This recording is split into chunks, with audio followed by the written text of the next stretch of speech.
Well, thank you so much for joining us. Silivea J here with Out of Bondage Music Radio Show and the Living Out of Bondage video show. We're again discussing with our pastoral panel how love is possible, but understanding is key. And I've asked Pastor Mike Ashcraft of Port City Community Church, Pastor Armour of St. Luke AME Church, and Pastor Ethan of the Bridge Church, Pastor Clifford Burnett of Warner Temple AME Zion. And I did say St. Luke AME, but it's St. Luke AME Zion Church. Okay. I know about those AME folk. They get very sensitive. We cousins. We are the family reunion together, so it don't matter. Yeah, but as you all are leaders in your church and in the community, you're also my brothers in Christ. And so I wanted to just break bread with you as that starting off. None of us know everything that there is to know, but God knows. He knows exactly what he's doing with us. So we're just wanting to have a conversation. And I wanted to start off with what we have in common. And this has to be something funny. What would you say that just in general, just people in general, what would you say that we typically have in common? People in general? I'd say everybody's weird. Everybody's weird. I've heard you say that before. Yes, everybody has weirdness. We all got yeah. We all have something. Everybody's weird. I think everybody gives their child that look at some point. Like, why would you? You may not say that, but we give them that look like, what? Everybody give their child that look at some point. Your child will take you there to give them that look. And I think everybody across the board goes through that. Yeah, same. Clifford and I, we like to make fun of each other. And so that common, and it's a steady competition to see who can embarrass each other the most. Yeah. And he always wins. Yeah. Music Mission 101 was a platform created just simply to use the lyrics of music. I mean, we all love music here, and we know the power that the lyrics of music have on us individually, but sometimes it doesn't translate into life. So that's what the hope is that we will change hearts and minds one lyric at a time. The discussion on race and equality or race and inequality is not something that we all thought that we would have right now. On the tail end of the pandemic, on top of, a proposed recession that people were talking about before. I mean, this is not a political program, but we didn't know that we would be here, but God does give us beauty for ashes. And I don't want to say that I'm happy about what happened, that it happened, but I'm glad to see that God is doing something even in the midst of this. What were your initial thoughts when we transitioned from the pandemic into what looked like it was going to be a movement that the church would need to lead in? I know a lot of you are already, have already done this in your churches about bringing about the conversation of equality. But I want to start with you, Pastor Ethan. Pastor Burnett, I interviewed you years ago after the Charleston shootings. In particularly, I wanted to hear from you concerning your most recent issue that you had. And I don't want to say issue, but you made the news after someone vandalized your church with racial slurs. So tell me what your experience has been revisiting that place with all that's going on. Yes, I think there is a significant reality that is happening in our culture, in our country, that has been happening for a long time. And this is the racial disparity and the challenges that exist between various races. And I grew up in the Deep South in South Carolina, as a young white male, only really having the experience of kind of my experience and not really having much proximity to many others who were different than I was. And it wasn't until I was an adult where I actually had a meaningful friend who was a Jesus follower, who was also on staff at a church a few years ago, back in 2012, actually, with the same time the Trayvon Martin situation happened. And for the first time, I had a meaningful conversation and a meaningful friendship with a Black man who was a friend and a Jesus follower about his experience and some of what he has seen. And so that opened my eyes and began to open my eyes to, though I'll never have that experience, to be able to see things through a different lens. And that journey has brought me to a place here in Wilmington, North Carolina, where I have only learned more and more about our own history as a city and our own challenges as a city and our own disparities as a city that are affecting us.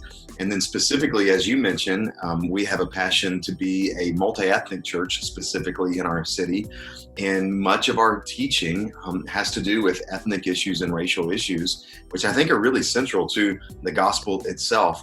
And so, yeah, just a few months ago, our building was vandalized by some pretty awful racial slurs, and that was a challenge. It was pretty devastating to our Black community. It was pretty shocking to our white community. Speaking of our church, and we had to come together and to unify and just recognize that we obviously don't know where it came from or what the intentions were, but it was painful and it was challenging and brought to the forefront that this isn't just some issue that's out there. No, this is right here.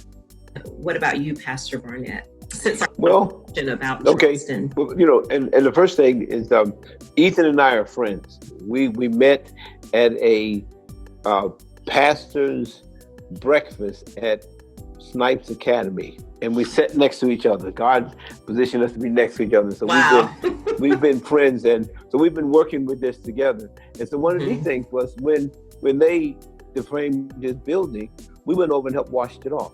Yeah. So we had some of the members from our church come, and we washed it off. We sang, we prayed together, and we started continuing the work. Yeah, we started continuing the work. So, as you asked me, what has this taught me? First of all, I think that what's going on now really brings me hope. It brings me hope because here's what I see. I actually see, especially when I look at the protest, I see great-great-grandchildren of slave owners, and I see great-great-grandchildren of slaves together saying, hey, we got to make a change. And that just brings me so much hope because I think God positioned it such a neat way, in that we were in a pandemic, you were isolated at home. The person who had his knees on George Floyd's neck appeared to have no empathy at all. All of those things falling in place. And then God says, okay, open your eyes. Like Ethan says about his congregation. Some people saw something for the first time. And so my goal is, as I tell people all the time, now that you know, what are you going to do differently? I've heard it say, my grandfather used to say, what's popular, he was a minister. And he used to say, what's popular is not always right. And what's right is not always popular. Silivea, I agree. I'm not at all, gleeful in any stretch that we're enduring a pandemic. It's very real, and a lot of people have been hurt really bad. I think for me, and I don't know, is it? I think certainly it's the Lord. I think that there's an acuteness to what we were all feeling because of the pandemic and the shutdown and the pace and just that heightened sense of, I want to say fear, because that wasn't what it was for me, but certainly an acute kind of awareness of what was going on allowed me to process this in a way that I'm pretty sure I would not have if the pace of life were, quote, normal the way it was. And, mine personally began with Ahmaud Arbery and just trying to wrestle with the obvious, because it's obvious. And obviously, not wanting to say the wrong thing was a big part of it, and really just wrestling through some things. And I'd been involved in conversations around race and racial reconciliation and social justice, or racial inequality and justice for 5 or 6 years, pretty, I wouldn't say intensely, but certainly intentionally, and just reading a lot and learning a lot and trying to process it in my own head with conversation with people that I knew. And when this happened, I felt like this was a chance for us to, and the way I've been phrasing this now is not to speak out on something, but rather to wade into something, to step into something that I wasn't fully comfortable with and was convinced I wasn't fully aware of. But at the same time, felt like a church, and I say like ours, we're probably majority white, but for a church like ours to be able to start talking about this, and the phrase we've been using is leaning into this concept or this issue, which I don't even like that phrase, but I knew that was something God was calling us into. I did not know what the picture, certainly did not know what would happen with George Floyd and what would unfold from there, but certainly felt prompted from the Holy Spirit to at least begin to seek perspective and to bring perspective for our congregation to begin to process something that we all knew was going to be very difficult. Well said. It's good to know that you've been doing this all along. And what about you, Pastor Armour? Because I know that this is not a new front for you either. Did it impact you? Right. I think that where I am now, I wasn't in the beginning. In the beginning, it was the old R&B song that says, here I go again. Mm-hmm. That's how it actually felt with this. It brings up memories of Oscar Grant and Trayvon Martin, Sandra Bland. You kind of run these things through your head. Mm-hmm. And then you get to talking to your other Black pastors, your Black family members, you're talking to your spouses, and it's contained in the Black household. A space. Mm-hmm. So that's where it was. Now I'm at the Kumbaya, and it'd be all over in the morning, and I'm there with the scriptures of what will hurt you now will help you later, but I wasn't there in the beginning. I was not there. There were real feelings and real emotions. Wow. Right? And I ain't want to hear no scripture. I ain't want that. But I had to pull it together because we had to have once again more candid conversations with our children about it. So and we did this before with Trayvon. We did this with Oscar Grant, and we did this with Tamir Wright. And so, but what is different now? And I don't speak for the whole African American community or population at all. But what I think is different is that for the very first time, the cross-pollination of conversation between Black and white about the same issue is absolutely amazing. It's amazing. And so Mike can attest to that. It's like we're talking about it now. When before, just me and the brothers talking about it. But now I'm talking about it with my white brothers. And so that to me becomes the change. So where I am now is more hope when before it was a lot of hurt. So I'm on an upswing with it now, and I think that hope is inevitable at this point. And there's a sincerity that's in the air now. Yeah. It's not there before on both sides. The one thing that I take away from it is I've had to say to my white friends, this is not your problem, right? But you are part of the solution. Mm-hmm. You did not do this individually, and to not feel a sense of blame. I think when we look at people in our family, and there are a lot of people with multicultural families, you don't go and blame your family that looks different from you. And the same thing is kind of like with the church family. I love how Pastor Mike, you said my church is mostly white. It's funny, you really don't know in this day and age of internet. And I listen a lot to Joyce Meyer too. It's funny, the people that you can look at, some of the televangelists that we listen to a lot, the church has probably unified a lot sooner than the world has. If we look at Billy Graham and some of the other, settings, but for individuals who are in leadership to be impacted, I think you would have to first see it from the perspective of your members. Mm-hmm. How do you encourage that? You have that sensitivity because you're pastoring people from all walks of life. Mm-hmm. But how do you encourage that sense of ordinary dialogue and normal discussion to happen from the sanctuary into the real lives of your members without polarizing, groups of people? You don't want certain people to feel guilty that, we're tired of talking about this. Why are we still talking about this? Where do you start to transition? Do you do it through history? Where do you begin? And if you don't know, I mean, because we kind of don't know. It's kind of taken on its own leap. Where do you begin? Where did you feel that you needed to begin after you saw the narrative? Okay, I've got to do something about this. I'm doing a lot of talking, guys. Jump in. When you do that. This is supposed to be messy. It's not supposed to be orderly. I'll jump in. I think that for me, it was, because not knowing where to begin is very, very frightening. And, Jermaine, what you said was, the sentiment I got was there was just hurt.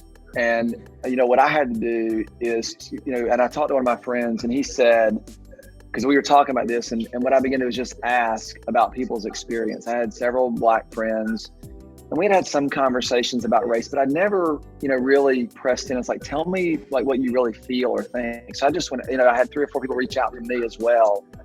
And I just picked up the phone and just said, how are you doing? And what I heard is very similar. I'm hurt.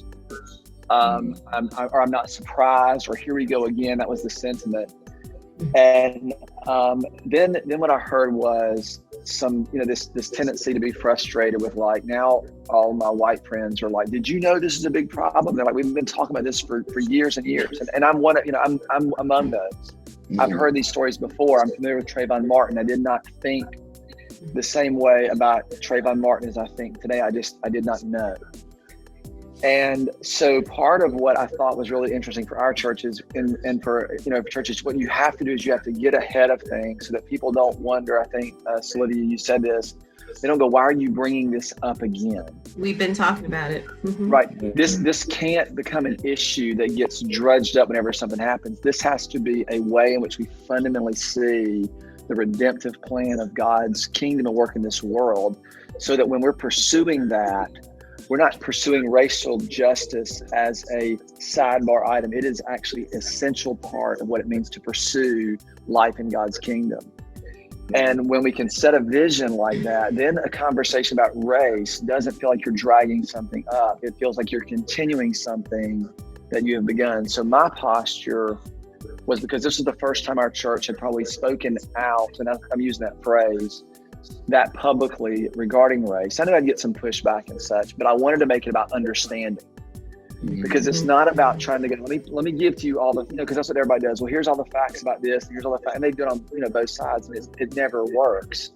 But when I say, Jermaine, what's your story? And you tell me what you feel and what you see and what you've experienced, I then have to reckon that in my own soul as a brother, as someone who cares about you or with anybody.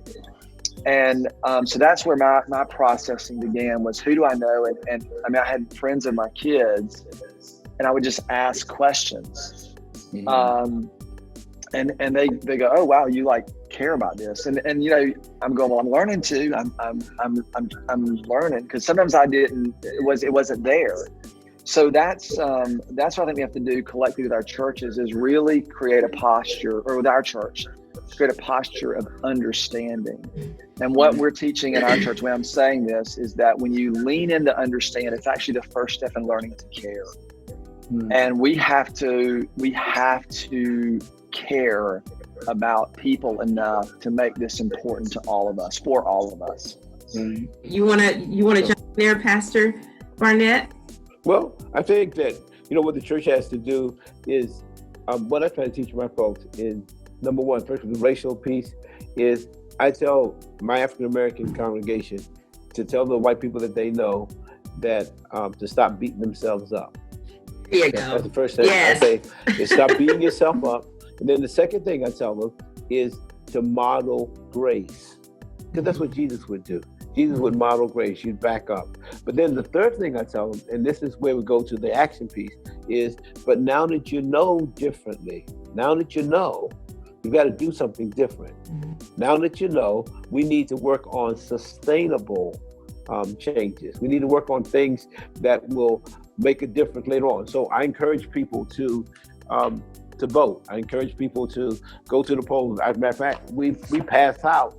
This is an application for an absentee ballot. We ask them to do that. We make sure people sign up for the census, things like that. But we also say you got to model it, And so I say to everybody, so now that you know better, now that you know, man, do differently. And I'm looking for this conversation to happen July 2021 and July 2022 and July 2023. See, I don't want it to just be quote unquote a movement or just be an opportunity to just protest, but we need that sustainable change, stuff that's going to last a long time. I'll just say something briefly and I'll defer to Clifford, but we have recognized that much of what we have learned in school and through history is a perspective and is a limited amount of history. And whether it's things locally in our city, like the 1898 race massacre, whether it's the Wilmington 10, whether it's, a litany of other things. And then as well, just outside of Wilmington nationally, just a real quick thing we do, and I don't think that we have the greatest, solution or answer to this, but we do we're a multi-ethnic church, but we're predominantly a white church. But for February, during Black History Month, we celebrate that and we talk about that. Wow. And because we've learned through Clifford and through others that it was the church that was really the vehicle of education, of history, of real things. And so when you're not getting that other places, so we actually have taken that, and every Sunday, and we do this in a variety of different ways, but we utilize our worship and our gatherings and our ministries for the sake of education, to demonstrate the value, of specifically of Black Americans and, in our country. And I've been to his church, and during the February month, they actually sing, Lift Every Voice and Sing. They sing the Lift Every Voice. Now they actually do that, yeah. We're going to talk about that on the next session that we have together, guys, because that's just so unique. But it has to go even beyond that, because then what also Ethan does is he allows African Americans to visit his church and to teach and to talk, and we've done workshops together. We had some comedians come together.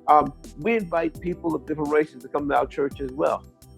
And one of the things that I always tell people is that, for example, with kids will never become anything they don't see. That's right. For my kids, if I want them to become a lawyer or a doctor or a teacher or whatever, I have to bring those people in that they can see become that. But also, what I tell the white Americans is be careful, because sometimes our perception of the Black church is from what we see on television. American. And you, Pastor? It's a balance of making sure that our people are less Nat Turner and more Martin Luther King. There you go. Because I pastor a church, not a community organization, not a civic group, not a nonprofit, tax exempt, but not a nonprofit. I pastor a church, so the ultimate foundation for us is love. So I found myself on my prayer line when different situations happened, when it came to any kind of brutality against an African American. In this case, we're talking about police officers, encouraging my church that we still have to love. Not just encouragement, but a reminder that up from slavery, from Jim Crow to Jane Crow to civil rights, the GI Bill, everything that seemed to be discriminatory against African Americans, we got over that. We were very resilient. And so to focus on the resilience that it's not all white people and it's not all cops. So you also have to be very objective. So it is a time for me, because of the matrix and the principles that I believe, on Christ the solid rock I stand. So I'm going to teach love. I'm going to teach community. I'm going to teach fortitude. We're going to teach resilience. We're going to remind ourselves of every African American that made it through worse times than this, and we're going to get this. So our Zooms or our prayer lines have been celebrations that we can do this, that we've been. Ty Tribbett is everybody's favorite song at St. Luke, that if he did it before, he can do it again. So it's always been that way, because we've been through this all the time. And it brings it all back to the message of Christ, that I can do all things through Christ who strengthens me. I took time Sunday or this weekend to hug on the dads. And any father that came through, we ended up feeding about 100 fathers on Saturday. Any dad that came through, we were going to metaphorically put our arms around them because, we got a 6 feet distance, but we just fed them. And I thought that Sunday I would just kind of uplift fathers, period. Fathers, whoever it was, fathers, period. We're going to lift them up instead of dragging them down and talking about statistics of Black fathers are not there, because to me, that's a Christian message. And so that becomes the foundation, and that's kind of shaping where we are right now, because we really have been through this before. And so that's what we've been pushing, the love of Christ, and that will, to me, it will get you through everything. It does conquer all. So that's what we've been. Yeah, and Jermaine, I will tell you, I need you telling me that as well. Because I think one of the things that's so important is when you say that, it's very easy then for a white pastor to say, "Oh, good, that's just more resiliency." And what I think our postures, we hear you saying, because I'm 100%, I believe that 100%, is for us to say, we as brothers need to come in. This is not just your burden to carry. This is our burden to carry. And when I'm thankful that you are resilient and that you have been able to lead in that capacity. And what I want to do is not use it as an excuse to perpetuate problems that have existed, but rather to actually shoulder up with you and figure out how we can learn and live together in a world that actually, and at least in a community where Christ is rule, where it can be fundamentally different than what the rest of the world sees and experiences. Right. And so I just say that's a message that we all need. That's so freeing for me to hear. And I love how you said shoulder up, you guys shouldering up together, because I think that's what it's going to take for us as congregants to understand that this is a message of Christ. This is not a message for mainstream media to push. This is a message that every believing body member should be joined and aligned with. We should be having, I actually really wanted to make this sort of like a video Zoom conference. We love to have conferences, but I think, understanding, under the umbrella of understanding comes what we have in common. And I mean, I have no formal organization for this. That's what you guys do. I'm a lay member doing something, not doing nothing. Right. That's right. Doing important work. There you go. Creating platforms. And so the idea that we can come together and talk about what we have in common. I think a life matters, whether that's Black life, a woman's life, a white male's life matters when people have understanding. There are times that people may have been led, say, for example, you've seen Black women minister to white men because the Lord led them to. What are those stumbling blocks that cause us to not see each other's needs? It's a lack of understanding. It's a lack of our history, knowing the history of there are women who were inventors. There, not all pastors are evil. I think that the greater understanding has to come through these dialogues, through this conversation. But where do you begin to bridge those churches together? What does that look like in terms of a community type of conference coming together? I think you start having those conversations in the lunch counter, on your job, kids that go to the same school, and their parents go and sit at a basketball game. You start having those conversations where you invite them in. But to invite them, you've got to model Christian attitudes, Christian behavior. That's the key. That is the key. I'm not going to come to your church and you're cussing at me. I'm not going to come to your church and you treat me like I'm not human. But so love is possible, but you have to have, they have to have understanding that you're actually following Christ in your real life. Absolutely. And I got to see that. And you don't have to put on a t-shirt.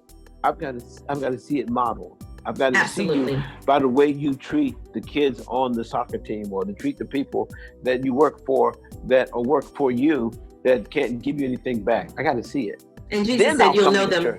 And Jesus said you'll know them by their fruit. You'll know them by their fruit. I'm not going to come just because you invite me. I'm not going to come just because you invite me. No.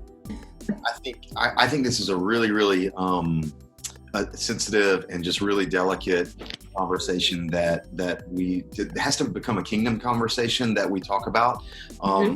Because I have a vision and I have a passion to lead a multi-ethnic church and to see that manifested kind of in our city.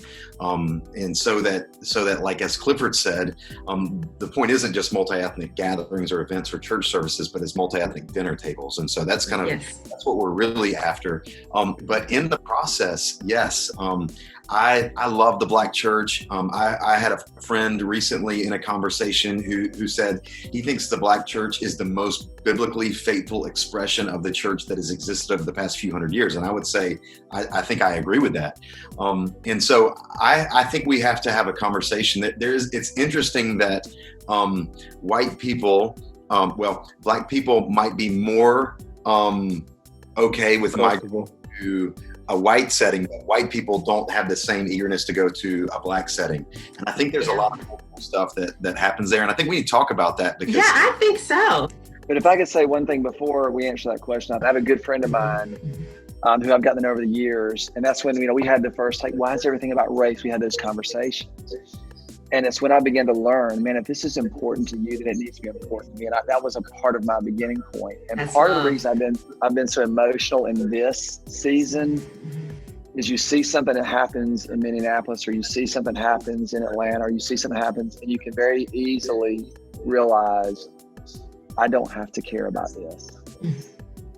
And it bothered me so deeply because I remember thinking how can I become so indifferent? And really to allow myself to care and to be bothered enough to care. And that's when I just began to pick up the phone and call and listen and hear. And when you sort of get those stories, you realize we've got to stay in this. And that's why we've got to create a longer view of this. And we've got to recognize in our own lives how easy it is to get back into our lanes and not be bothered by things that we just don't want to be bothered by. And that's what I'm working hard to resist right now, and just to keep a long view of this. So I hope that made sense. It makes all the sense in the world. Pastor Jermaine, I know you want to say something and jump in, and I commend a lot of the white pastors who are becoming a part of the conversation, because this is a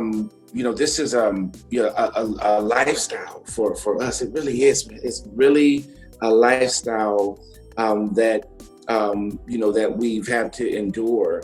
And I think unconsciously, it just wasn't on the radar.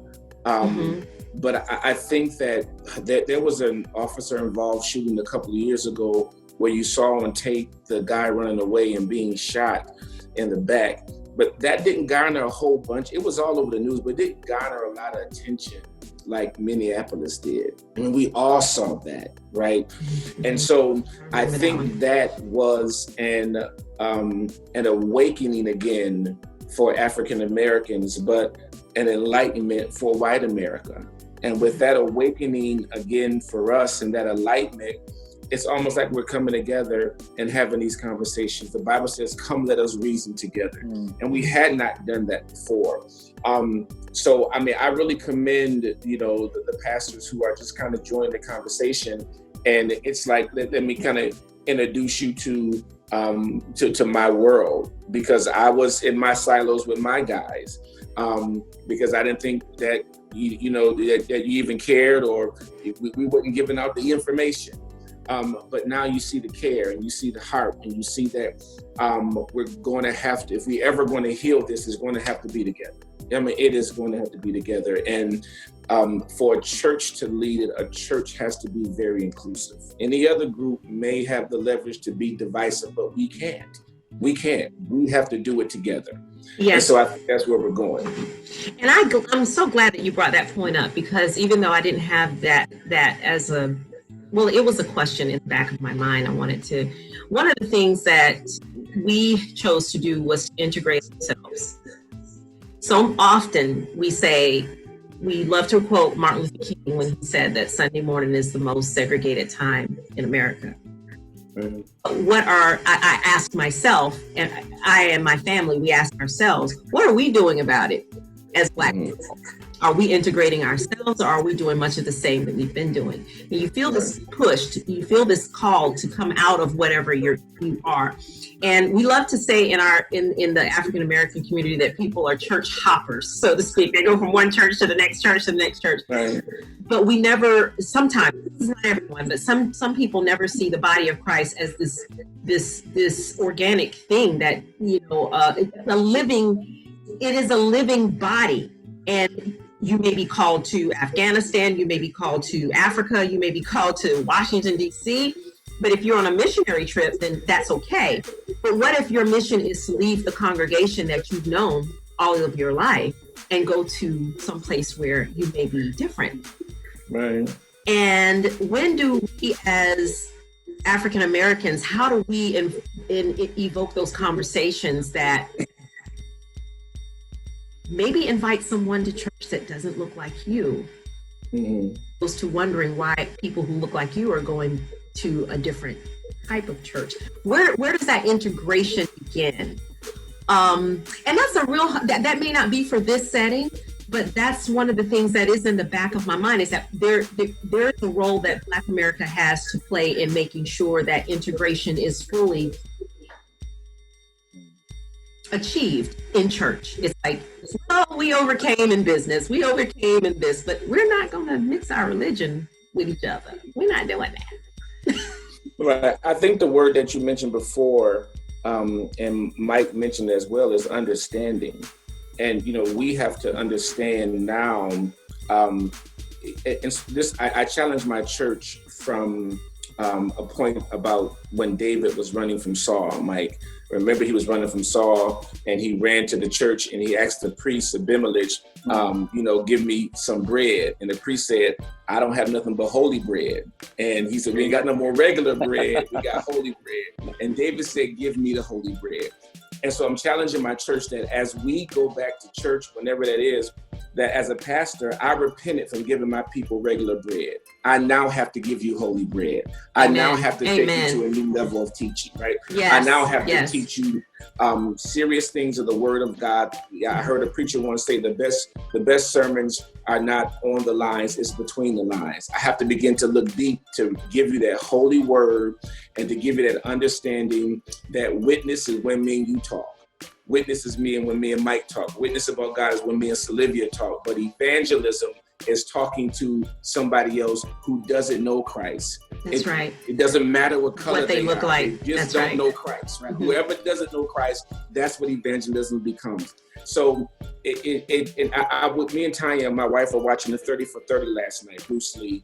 And Bruce Lee said that what separates people is styles, and then styles become law. That's what separates me and Mike Church. It's the styles of worship that we have. We both teaching the same gospel, teaching to the same God. We both got love in our heart for our people. He and I both love one another. But what separates us on Sunday? It's styles, and then styles become law. Now we have to break that law. We have to break down that law of style and just say, hey, come over. You come over here, we come over there. We have to break that style, but we have to begin to give our people that kind of understanding so they can have new information as they move forward, especially after this season.